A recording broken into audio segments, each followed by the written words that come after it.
Au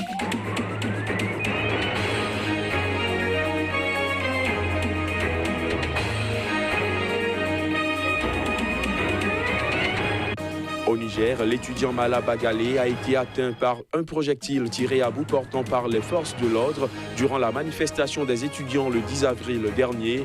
C'est ce que révèle le rapport d'une commission d'enquête. Au Togo, après les manifestations réprimées qui ont fait 2 morts samedi, l'opposant Mohamed Tiassona a exprimé sa colère et invité l'opposition à une réflexion pour des moyens de revendication plus appropriés. Et puis en Côte d'Ivoire, plus précisément à Mama, village natal de Laurent Gbagbo, les populations qui suivent de près le procès de l'ancien chef d'État espèrent toujours son retour. On en parle dans cette édition.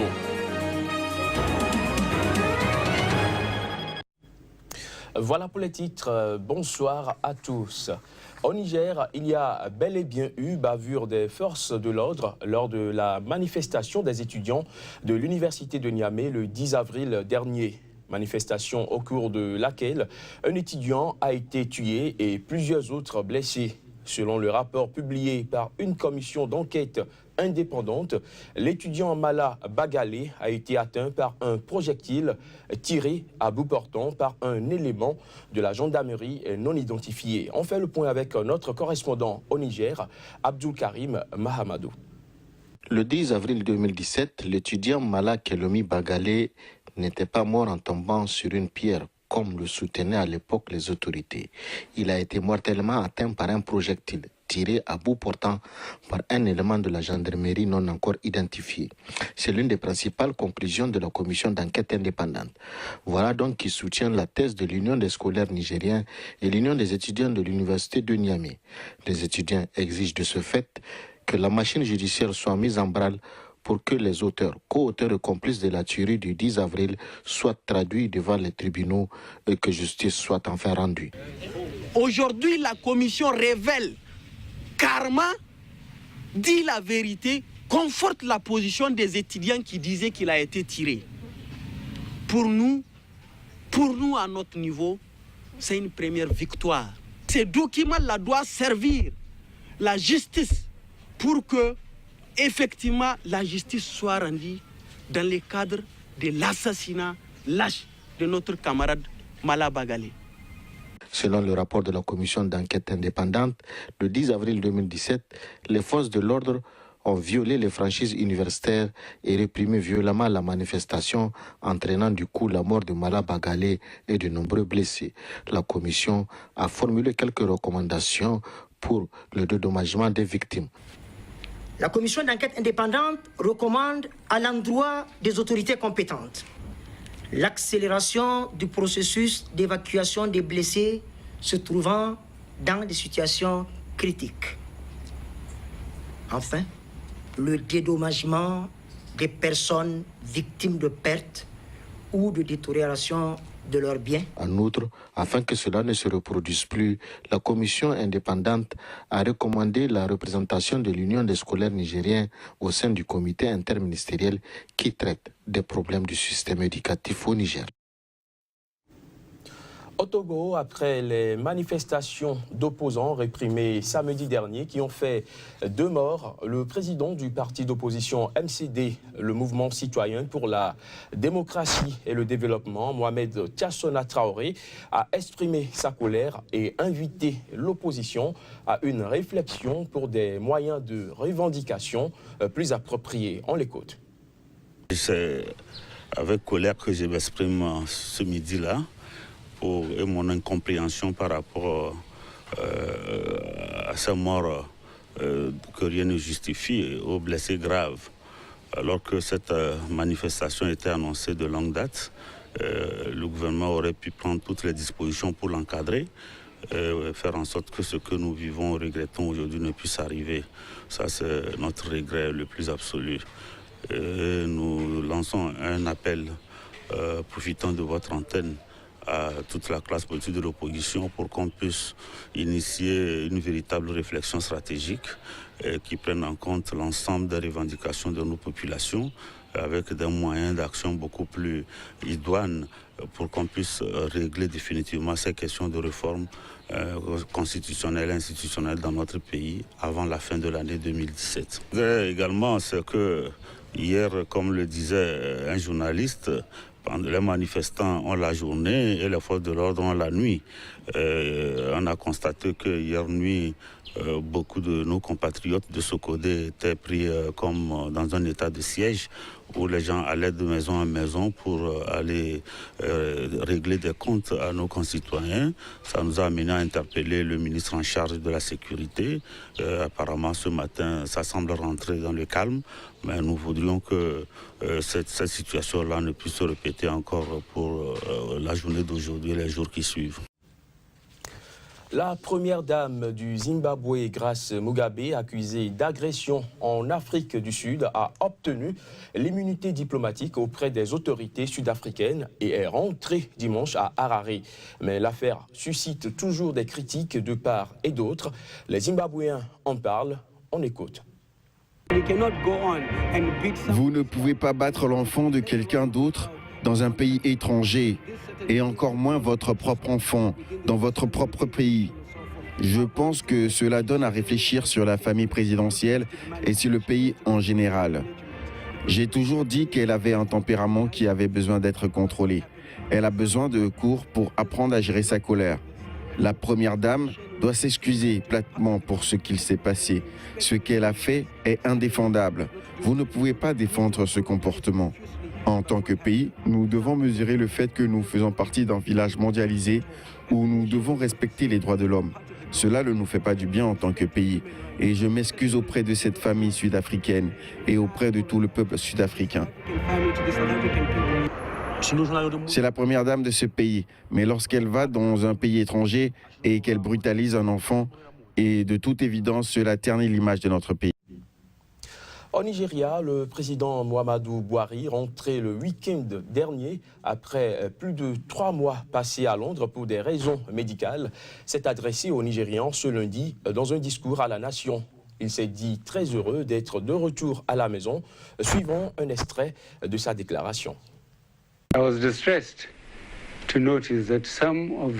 J'ai eu le regret de remarquer pendant mon absence que des commentaires, notamment sur les réseaux sociaux, ont dépassé la ligne rouge, mettant en cause la question de l'existence de notre nation.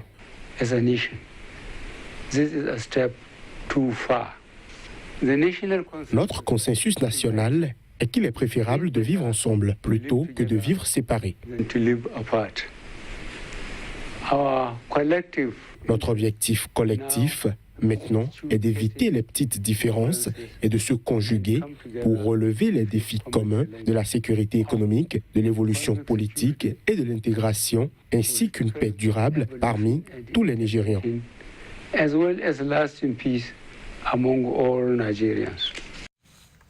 Ce journal se poursuit et en bref, cette fois-ci, inondation et glissement de terrain à Freetown en Sierra Leone la nuit du 13 au 14 août. La morgue centrale de la capitale sierra-léonaise a fait état dimanche de 499 morts, dont 156 enfants. Les secouristes poursuivent toujours la recherche de corps ensevelis. Il faut dire qu'il n'a pas été possible de confirmer dans l'immédiat ces chiffres auprès de la Croix-Rouge locale. Le bilan précédent, il faut le rappeler, faisait état de 441 morts. Ces inondations, les plus graves de l'histoire récente de ce pays, ont tué 162 hommes, 163 femmes, 70 garçons et 86 filles, ainsi que 18 personnes dont le sexe et l'âge n'ont pu être déterminés. En Côte d'Ivoire, plus précisément à Mama, le village natal de Laurent Gbagbo, jeunes femmes et vieillards ont toujours le regard tourné vers La Haye, où se déroule le procès de l'ancien chef d'État. Dans le fond des forêts bêtées de Gagnoa, la question du retour de Laurent Gbagbo est sur toutes les lèvres. Beaucoup rêvent du retour du fils du terroir, affectueusement surnommé le Woody de Mama. Chris Paternassibian, notre correspondant à Abidjan, a séjourné dans ce village. Voici son reportage. Région de l'ouest de la Côte d'Ivoire, à 30 km de la ville de Gagnoa et à 2 km de la sous-préfecture de Ouragayo, se trouve le village de Mama, un village devenu un vestige. Difficile aux visiteurs de reconnaître le chemin. La broussaille a littéralement envahi le panneau sur lequel se trouve le nom de ce village juste à l'entrée. Comme si, ici, l'on avait décidé de se cacher de la face du monde depuis la chute de l'ex-président ivoirien. Première épreuve, il nous fallut nous-mêmes faire le ménage pour accéder au village. Ici, depuis quelques années, tous les journalistes sont soumis au même rituel d'accueil. Tu cherches par là aux gens où? Parce qu'on t'a dit de fumer, tu es là, tu fumes. On veut Gbagbo Laurent. Là, il y a ou rien. S'il y a Gbagbo, il y a la paix. Sans Gbagbo, zéro. Et cette jeune dame est l'une des nièces de Laurent Gbagbo. Depuis son arrestation le 11 avril 2011 par le régime Ouattara, suivi de son transfert à la Cour pénale internationale le 30 novembre 2011, à Mama, village natal de l'ex-président ivoirien, le soleil semble avoir cessé de briller. On n'a qu'à le laisser, il va venir. On est là, on l'attend. Après avoir parcouru quelques rues bitumées de ce village, nous tentons d'avoir accès à la résidence de l'ex-président ivoirien.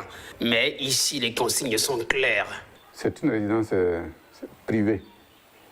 Et depuis l'arrestation du président, il y a eu beaucoup de rumeurs autour de cette maison-là.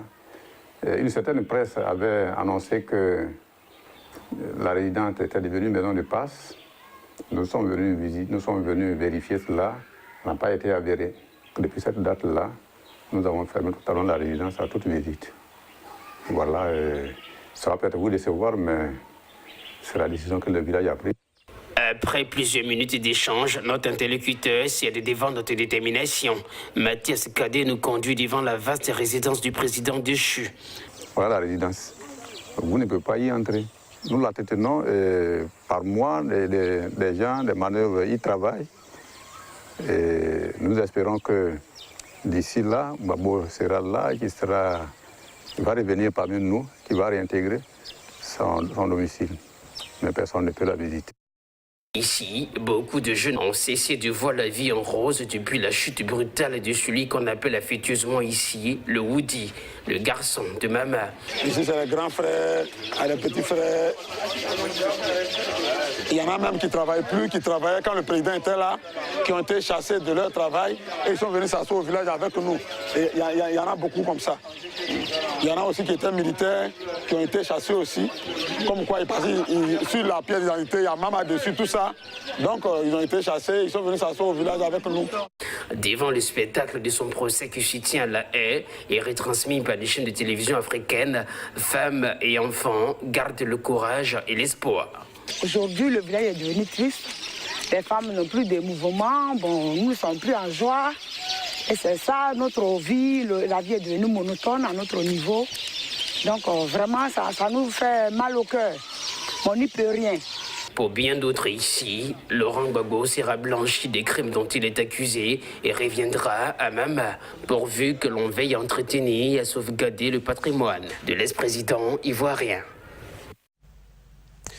En Irak, d'imposants convois de troupes irakiennes ont encerclé et bombardé dimanche Tal Afar. Cette localité est considérée comme l'un des derniers bastions du groupe État islamique dans le pays. Le premier jour d'offensive fait redouter un exode de déplacés. Voici les images.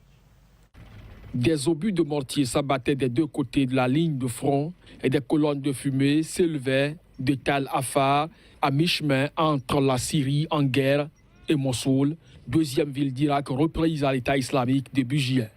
Avant l'aube, le Premier ministre Haïder al-Abadi, commandant en chef des forces armées, a annoncé lors d'une allocution télévisée le début de l'opération de libération de Tal Afar aux mains de l'État islamique depuis juin 2014. Les forces de sécurité soutenues par la coalition internationale anti-djihadiste ont lancé leur offensive sur 3 fronts dans l'étendue désertique de la plaine de Ninive, parsemée de zones agricoles. Je dis aux hommes Daesh qu'ils n'ont pas d'autre choix que de se rendre ou d'être tués, a-t-il poursuivi, vêtus d'un uniforme militaire noir. La coordination humanitaire des Nations Unies pour l'Irak, Lise Grande, a indiqué que plus de 30 000 personnes avaient déjà fui la zone et que l'ONU se préparait à l'arrivée de milliers d'autres car la nourriture et l'eau manquent à Talafar. Dans la bataille pour la région, les différentes unités de l'armée, de la police fédérale et locale et des unités du contre-terrorisme agiront en coordination avec les unités de mobilisation populaire, cette organisation paramilitaire dominée par les milices chiites soutenues par l'Iran qui dit avoir mobilisé 20 000 combattants autour de la ville. Quelques heures à peine après le déclenchement de l'offensive, la police fédérale a déclaré avoir repris Al-Abra al-Sagira, un village à l'ouest de Talafar. Fin de cette édition, merci de l'avoir suivi.